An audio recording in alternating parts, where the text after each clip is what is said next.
Okay, in my last video, I went off on a tangent about why we are attracted to particular things. Um,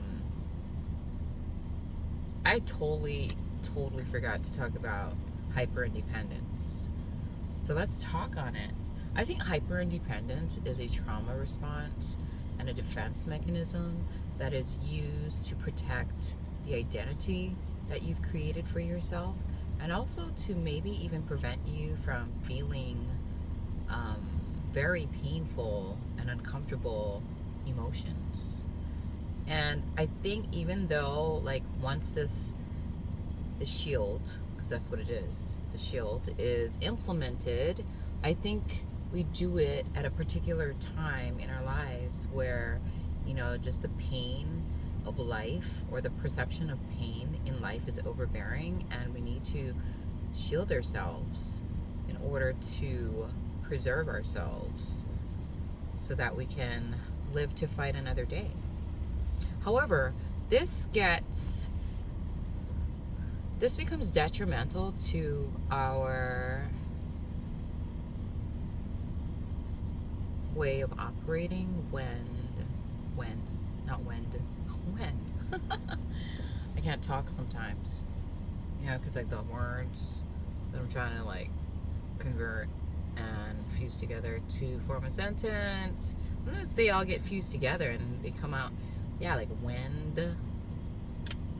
Anyways, I wonder if you guys have the same issue. And if you do, kudos.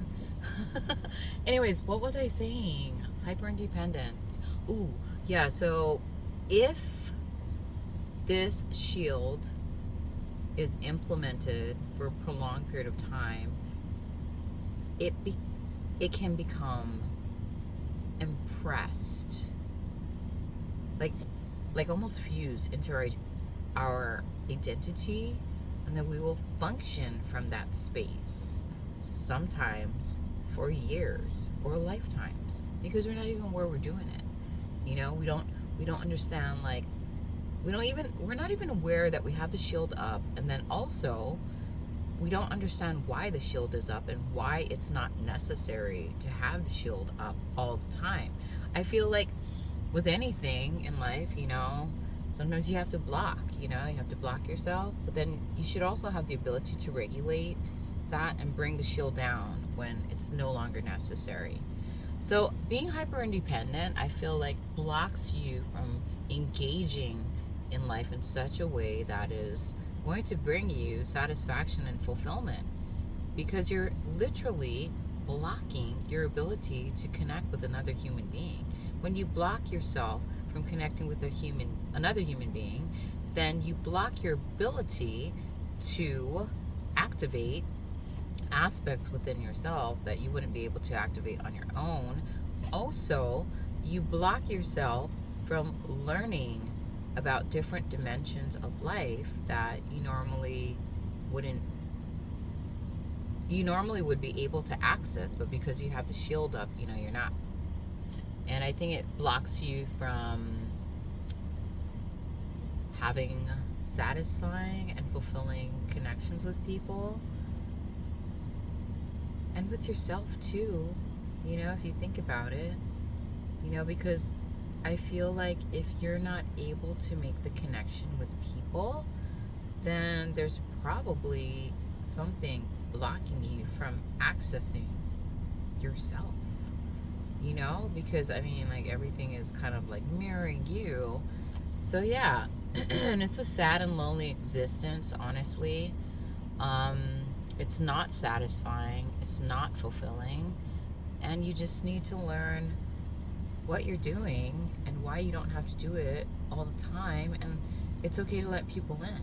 And I think once you change your perception on your relationship to people, then everything will align in such a way that will reflect what you're mirroring, you know? So I think, like, for me, I think I was hyper independent to a moderate degree for most of my life. And then I started, again, I've said this in previous videos, recognizing like things in my operating system that no longer served my best interests. And then I started kind of like altering or discarding or reinstalling new programs so that, I could experience life in a more healthy and balanced and wholesome way, I suppose.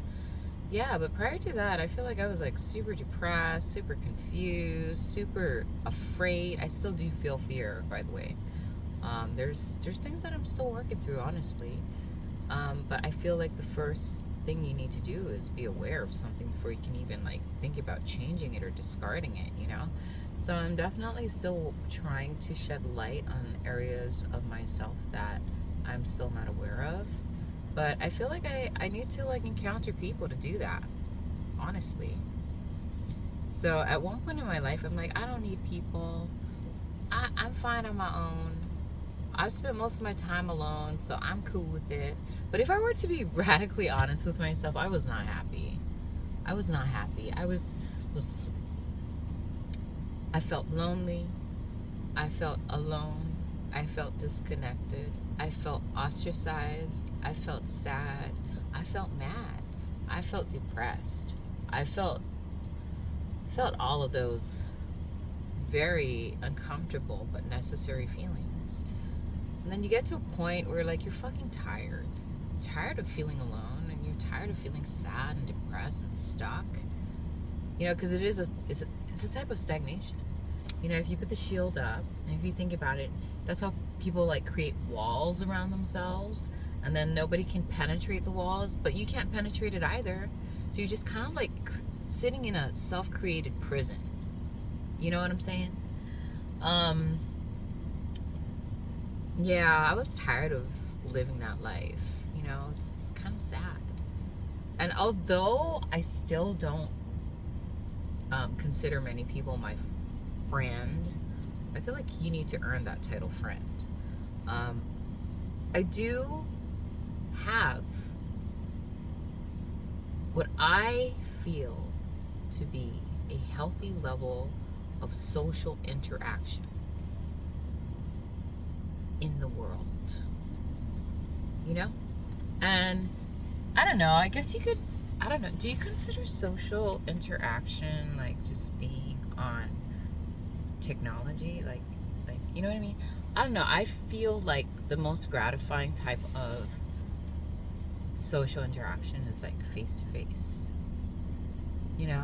Because yeah, okay, you could like communicate with someone on social media platforms, and you could also like communicate with someone via text or phone call, which I don't like, by the way. I don't like phone calls at all. Like, I don't like them. I feel like you can relate to that. I've explored why I don't like phone calls too. So texting, you can just get to the point. You know what I mean? Like, or you'd hope that somebody would get to the point. Phone calls, I just feel like it takes up so much energy to like talk on the phone, especially to someone for an extended period of time. I'm just like, and sometimes I just talk about stuff that sometimes I'm not really interested in, and it's just really hard to be able to regulate that when you're like stuck on a phone on the receiving end of that, you know? So yeah, and I think like, what is that? Interacting in the real world is probably the most satisfying, just because you can interact with this person. And I'm not saying all people, so let me retract that. People that matter, people that I enjoy interacting with, I'd like to see them in person. Just because I like the whole like being able to be present with them on a physical level, a mental, emotional, energetic, spiritual level. We can all be there, whereas if you use technology, you don't really get to like witness and experience the physical aspect of the connection. It's just mental, sometimes emotional. And then if you can read energy or feel energy, then energetic. But then you're missing that physical component. And that is why we are in human bodies, right? To experience all aspects of life. Not just like the cerebral level of it or the spiritual level of it, you know? Like, if that was the case, then we would be in another dimension. We wouldn't be in the spacesuit. You know what I'm saying? Oh, I'm in a mood, let me tell you. I think that's why I'm acting so goofy. Anyways, I think I got my point across. Hyperindependence is a trauma response, and it's a shield that we use for self-preservation. But when we mistake that for our identity, then it blocks us from making a lot of necessary connections that we need in order to expand ourselves, our perception, our awareness, and grow into knowing and understanding more. So I guess the whole point of the video is recognize that hyperindependence is a trauma response, and look at it as an energetic shield that's blocking you from the world and your interactions, okay? You need to learn, I think it all boils down to self-regulation. Knowing when to use something, knowing when to not use something, you know, just knowing when, and also being able to control that aspect, you know what I mean? Instead of letting the aspect control you, you control the aspect, you compose it. You compose it, you project it, you create it. I have no idea if I made sense. But thank you for listening, and blessings to one and all. Amen.